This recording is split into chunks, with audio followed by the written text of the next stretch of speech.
This channel does not promote any violent, harmful, or illegal activities. All content provided by this channel is meant for an educational purpose only.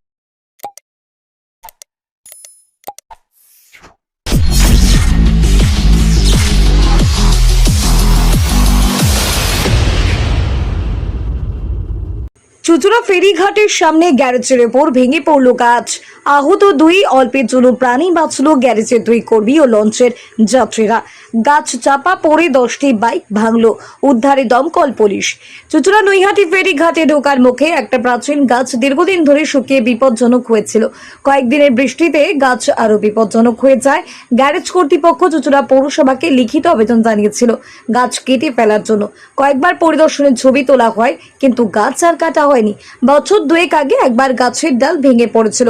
আজ সন্ধ্যায় আবারও গ্যারেজের ওপর ভেঙে পড়ল গাছটি। আহত হন গ্যারেজ কর্মী অনিল রাউত, তার কোমরে চোট লাগে। আরেক কর্মী গাছ ভাঙার আওয়াজ পেয়ে ছুটে বেরিয়ে পড়েন রাস্তা দিয়ে। সে সময় লঞ্চ ঘাটে যাচ্ছিলেন কয়েক যাত্রী। অল্পের জন্য বড় দুর্ঘটনার হাত থেকে রক্ষা পান তারা। স্থানীয় বাসিন্দা সপ্তর্ষি বন্দ্যোপাধ্যায় বলেন, আগেও এই ধরনের ঘটনা ঘটেছে, প্রশাসন সজাগ হয়নি। আমরা চাই দ্রুত ব্যবস্থা নেওয়া হোক, গাছের যে অংশ এখনো দাঁড়িয়ে আছে কেটে সরিয়ে ফেলা হোক। ব্যুরো রিপোর্ট, আমার কলকাতা নিউজ।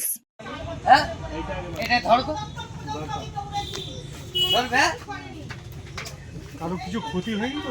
হ্যাঁ হ্যাঁ, দেখি দীর্ঘদিন ধরে বলা হচ্ছে গাছ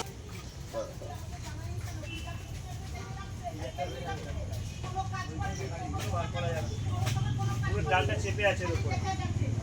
হ্যাঁ ঠিক আছে ঠিক আছে, ছেড়ে ছেড়ে ছেড়ে, ওটা পারবি না, ওটা বার করতে পারবি না, করে দেবো। আরে এইগুলো বার করতে পারবি না, করে দেবো। ডালটা এর উপরে তো পড়ে পাগল নাকি তোর?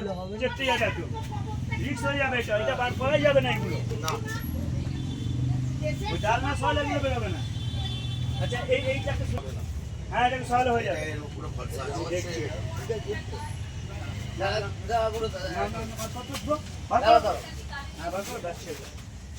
বার করে দেখে। হ্যাঁ,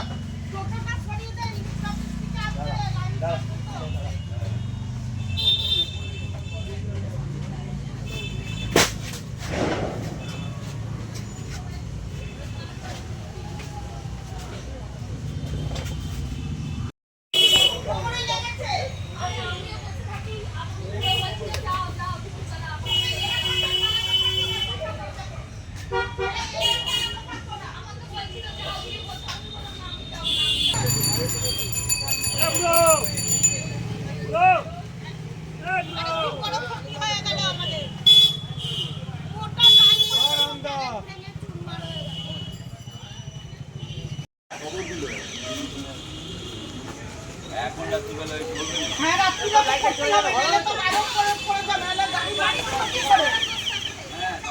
থানায় ফোন কর।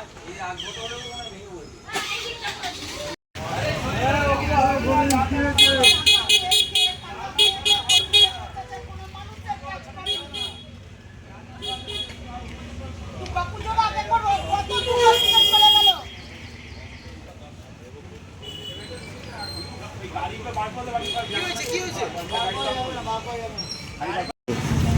এই যে 4 বছর ধরে বলা হচ্ছে, কেউ কোনো পৌরসভাকে জানা হয়েছে? আমি বন দপ্তর পর্যন্ত গেছি, কত ডাল ভেঙে পড়ে গেছে গ্যারেজে, আবার আমি সারিয়েছি, ওরা খালি এসে গাছ কেটে দেয়। আজকে এত বড় মারাত্মক ক্ষতি হয়েছে, আপনারা দেখুন। আমি 4 বছর ধরে কোথায় না দৌড়াচ্ছি, এই ক্ষতিপূরণ কে দেবে? আমরা গরিব মানুষ কোনো রকমের তো করে খাই, তাহলে এই ক্ষতিপূরণটা কে দেবে?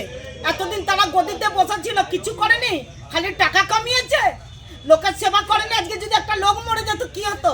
কারোর জীবন কেউ ফিরিয়ে দিতে পারতো না।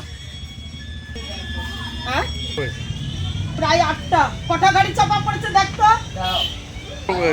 লেগেছে হ্যাঁ, একজন আহত হয়েছে। যে গাড়িতে থাকে ওই ছেলেটা আহত হয়েছে। আমি বেরোনোর চেষ্টা করি, আমার খালি কোমরে পড়লো, আমি শর্ট করে বেরিয়ে গেছি। কিছু হয়নি। আপনি কি বসেছিলেন? আমি বসেছিলাম, তারপরে কি হলো? কাস্টমার ডাকছিলাম, গাড়িগুলো ভেঙে গেছে। আচ্ছা, কটা গাড়ি? ওই মোটামুটি 10-12টা গাড়ি। আপনার কোথায় লেগেছে? এই কোমরটাতে লেগেছে। দীর্ঘদিন ধরে ভেঙে ও হামেশাই ভেঙে পড়ে। দেখুন এই যে এই গ্যারেজটা আছে, এই গ্যারেজের পেছনে একটি গাছ দীর্ঘদিন ধরে খুব খারাপ অবস্থায় ছিল। এর আগে 1 বছর আগেই আমরা এই গাছটা কেটে ফেলার জন্য বলেছিলাম। এখানে যে গ্যারেজ মালিক সে জানিয়েও ছিল, বিভিন্ন আবেদন করেছিল যাতে গাছটাকে শীঘ্র কেটে ফেলা হয়, কারণ যে কোনো মুহূর্তে এই গাছটা দিয়ে একটা বিপদ হতে পারে এবং মানুষ মৃত্যুপথগামী হতে পারে। কিন্তু এই অবস্থায় গাছটা পড়েছে, শুকিয়ে যাওয়া গাছটা আজকে হঠাৎ করে হুড়মুড়িয়ে ভেঙে পড়েছে এবং সেই সময় যে বেঞ্চের কাছে পড়েছে সেখানে অনেক সময় এই মানে গ্যারেজের মালিক বসে থাকে, এখানে যারা খদ্দের তারা বসে থাকে, যে কোনো মুহূর্তে মৃত্যু ঘটে যেতে পারতো। হঠাৎ করে এই আকস্মিকভাবে ভেঙে পড়েছে। প্রশাসনকে বহুবার জানানো হয়েছে কিন্তু কোনো রকম কর্ণপাত হয়নি, এরকম দুর্ঘটনা ঘটেছে। যে কোনো মুহূর্তে মানুষ মারা যেত। একজন ইতিমধ্যে আহত হয়েছে, বেশ গুরুতর আহত, গাড়িগুলোর অবস্থা খারাপ। তো প্রশাসনের কাছে আমরা বারংবার বলেছি, তা সত্ত্বেও এইরকম অবস্থায়।